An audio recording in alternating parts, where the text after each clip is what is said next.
এখন আমাদের ঘরে ঘরে কুলাঙ্গার সন্তান ভরে গেছে।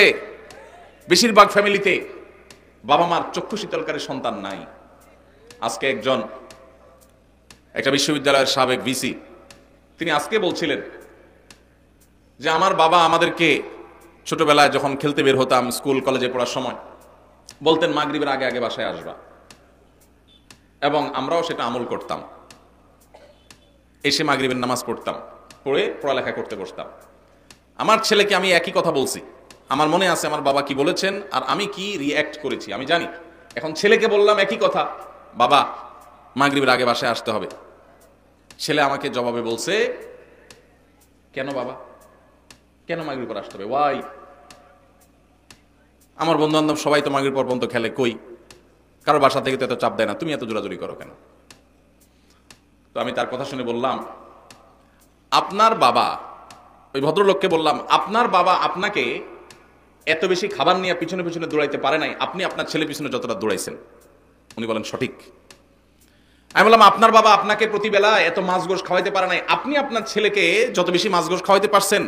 আপনি একটা বিশ্ববিদ্যালয়ের ভাইস চ্যান্সেলর মানুষ, আপনি আপনার ফিনান্সিয়াল ক্যাপাসিটি খুব বেশি হওয়ার কারণে ছেলেকে শহরে রেখে যত তুলতুলে জীবন দিতে পেরেছেন, আপনার বাবা আপনাকে এতটা সুখ দিতে পারেন নাই। কিন্তু আপনার বাবার আপনি অনুগত সন্তান ছিলেন, বাবার চোখ জুড়িয়েছেন, নয়ন জুড়িয়েছেন, অন্তরকে শীতল করেছেন, আর আপনার সন্তানটা কিন্তু আপনার অন্তরকে শীতল করতে পারে নাই। প্রবলেমটা কোথায়? আমরা যারা আমাদের বয়সী যারা আছেন এখানে, বা আরো যারা সিনিয়র মুরব্বীরা আছেন এখানে 45-50 বা আরো উপরে, আমাদের অনেকের বাবা মা 3 বেলা ভালো করে খাবার দেওয়া আমাদেরকে তাদের জন্য কষ্ট করছিল। কিন্তু এরপরেও আমরা বাবা মার প্রতি এতটা অনুগত, বাবা মাকে আমরা অনেক ফিল করি, অনেক মিস করি, বেঁচে থাকলেও ফিল করি, আর মরে গেলে আরো বেশি মিস করি, ফিল করি।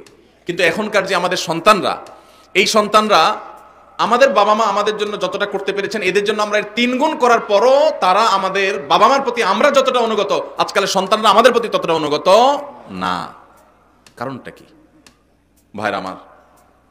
সবই তো দিয়েছি, সবই দিয়েছি। আমার বাবা মা যা দিতে পেরেছে আমি তার চেয়ে বেশি দিয়েছি।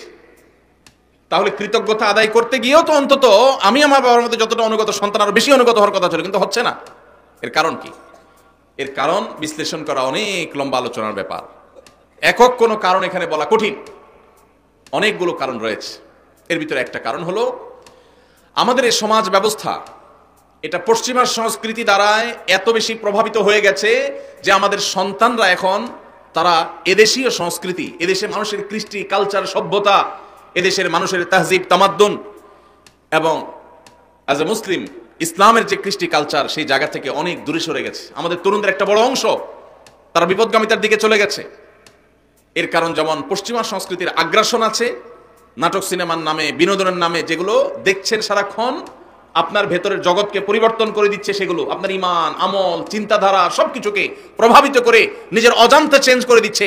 আপনি মুসলমান থাকছেন নামে আর খোলসে, ভেতর থেকে আপনাকে পরিবর্তন করছে, আপনি টেরও পাচ্ছেন না। আপনার সন্তানকে আপনি শিক্ষা দিচ্ছেন, স্কুল কলেজে ইউনিভার্সিটিতে শিক্ষা নিতে গেছে যে সন্তান, সেখান থেকে শিক্ষার উপরে ভর করে পশ্চিমার যে সংস্কৃতি আসছে সেটাও সে ধারণ করেছে, শিক্ষিত হচ্ছে, পাশাপাশি সে পশ্চিমা ধ্যান ধারণায় বিশ্বাসী হচ্ছে। এর ফলশ্রুতিতে ইসলামের যে ট্র্যাক, ইসলামের যে সুমহান শিক্ষা, সেই শিক্ষা থেকে বঞ্চিত হয়ে ধ্বংস হয়ে যাচ্ছে। এর অনেক কারণের ভিতরে একটা কারণ হলো সন্তানকে আপনি সেইভাবে হালাল খাবার খাওয়াতে পারতেছেন না আপনার বাবা মা যেটা আপনাকে খাওয়াতে পেরেছে। আপনার বাবা মা অনেক কষ্ট করে অল্প খাওয়াইছেন, কিন্তু হালাল খাওয়াইছেন, তার বরকত ছেলের মধ্যে আপনি পাইছেন। আপনি আপনার ছেলে মেয়েকে যা খাওয়াচ্ছেন বুকে হাত দিয়ে বলতে পারবেন না যে টনটন করে বাজবে, এতটা হালাল এবং পিওর যেটা আপনার বাবার সম্পদের মধ্যে ছিল, সেটা যদি আপনার সন্তানের মধ্যে আপনি করতে পারেন, ইনশাআল্লাহ এই যুগে আপনার সন্তান সবচেয়ে সভ্য, ভদ্র এবং মাথা নিচু করে বিনম্রতার সাথে আপনাকে শ্রদ্ধা নিবেদন করবে। এই জন্য সন্তান খাইলো কি খাইলো না এটার জন্য যতটা মরিয়া মায়েরা, এর চেয়ে বেশি মরিয়া হবেন সন্তানের পেটে হালাল ঢুকছে নাকি হারাম ঢুকছে বিষয়টা নিয়ে। আল্লাহ আমাদেরকে সেই তৌফিক দান করুন। আমার স্বামী প্রবাসে থাকে, কেনাকাটার সবকিছু আমার করতে হয়, এক্ষেত্রে কি আমি গুনাহগার হব? কোন বোন তার স্বামী যদি প্রবাসে থাকেন, দেশে তার বাজারঘাট করে দেওয়ার মতো কোনো মানুষ যদি না থাকে, তিনি যদি বাজারঘাট করার জন্য, কেনাকাটা করার জন্য যাওয়া লাগে, শরঈ পর্দা মেনটেন করে তিনি যেতে পারবেন, কিনতে পারবেন। তবে যদি অন্য কোনো পুরুষ লোক থাকেন আশেপাশের যাদের দিয়ে কেনাকাটা কাজটা সারা যায়, তাহলে সেটাই করা উচিত, ওইটাই অধিকতর উত্তম। এবং আজকাল অনলাইনে অনেক জিনিসপত্র কেনাকাটা করা যায়, বিশেষ করে শহরে। চাইলেই অনলাইনে কল করলে বাসায় বাসায় মাল চলে আসে। সেই পদ্ধতি অবলম্বন যাদের করার সুযোগ আছে তারা সেটা করা উচিত। একান্ত কোনো উপায় না থাকলে তিনি অবশ্যই যেতে পারবেন, কিন্তু পর্দা মেনটেন করে। অনেক সময় আমাদের বোনেরা এই সুতা দিয়া, এই উজুহাত দিয়া লাগবে লবণ 1 কেজি, বাজারের এ মাথা থেকে ওই মাথা পর্যন্ত 7 চক্কর তওয়াব দিয়ে ফেলে, আছে না নাই? এই জন্য ইন্নামাল আমালু বিন্নিয়াত।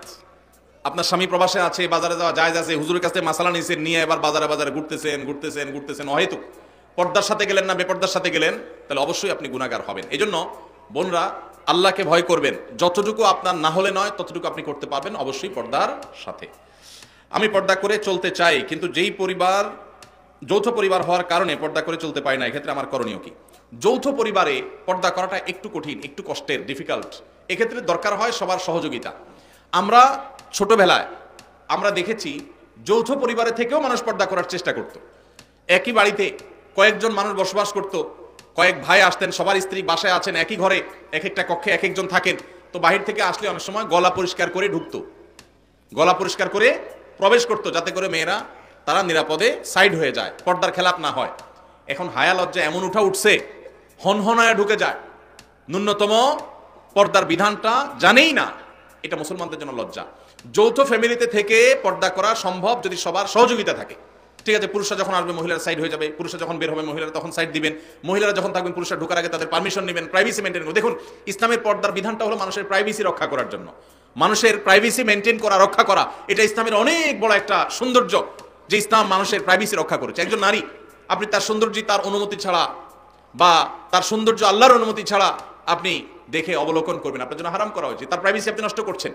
আবার একইভাবে আপনি তাকে নিয়ে মনোজগতে যে বাজে জল্পনা কল্পনার মধ্যে হারিয়ে যাওয়ার আশঙ্কা আপনার মধ্যে আছে এই পর্দাহীনতার কারণে, এই কারণে আল্লাহ তাআলা আমাদের জন্য এটা নিষেধ করেছেন। এই জন্য যৌথ ফ্যামিলিতে থেকে পর্দা করা যায় যদি সবার সহায়তা থাকে, যদি না থাকে তাহলে আলাদা থাকবেন, ছোট্ট কুলঘর নিয়ে ফ্যামিলির সাথে পড়া করে তাদেরকে বুঝায়া যে পর্দার জন্য আপনি আলাদা হচ্ছেন। অনেক সময় দেখা যায় অনেক মহিলা আছে আলাদা হওয়ার জন্য একটা সুতা খোঁজে, এই সুতা খুঁজে এক একটা মাসালা বাইর করে হুদাই, কোনো কারণ ছাড়াই। তো এটা করা যাবে না। আর যদি সত্যিই পর্দার অসুবিধা হয় তাহলে স্বামীর কর্তব্য স্ত্রীর জন্য অবশ্যই পর্দার ব্যবস্থা করা প্রয়োজন, সেটা বাছা আলাদা করে হলেও। মহিলাদের পর্দা করার ক্ষেত্রে মুখ ঢাকা কতটুকু জরুরি? বিশুদ্ধ মত অনুযায়ী, নিরাপদ মত অনুযায়ী মুখমণ্ডল পর্দার অন্তর্ভুক্ত ঢাকবেন, মুখমণ্ডল প্রদর্শন করবেন না, প্রয়োজনে মাথা কাপড় টেনে দিবেন। আল্লাহ বলেছেন ইউদনিনা আলাইহিন্না মিন জালাবিবিহিন্না, মাথার উপর যে কাপড় থাকে মেয়েদের পর্দার জন্য এটাকে জিলবাব বলা হয়। আল্লাহ বলেছেন এই জালাবিব তারা মেয়েরা টেনে দিবে। এই যে টেনে দিতে বলছেন এটা কেন? এটাই তো মুখাবয়বকে ঢাকার জন্য। আমাদের আয়েশা রাদিয়াল্লাহু তাআলা বলেছেন হজের সময় আমি যখন নবী সাল্লাল্লাহু আলাইহি ওয়াসাল্লামের সাথে হজ করেছি সেই বছর আমি ইহরামরত অবস্থায় মেয়েদের জন্য মুখ উন্মুক্ত রাখতাম। যখনই কোনো পুরুষ চোখের এরিয়াতে চলে আসতো তখন আমি কাপড় টেনে দিতাম। এখান থেকে বোঝা যায় তারাও মেয়েদের চেহারার পর্দা করতেন। এটাই হলো অধিকতর বিশুদ্ধ এবং অধিকতর আপনার নিরাপদ মত। এই জন্য বোনরা পর্দা যখন করবেন মুখমণ্ডলও ঢাকার চেষ্টা করবেন, সেটা হবে এই ক্লাসের পর্দা। যারা সেটা করতে পারছেন না, অন্তত শুরুটা করেছেন, অবশ্যই তাদেরকে আমরা অ্যাপ্রিসিয়েট করব।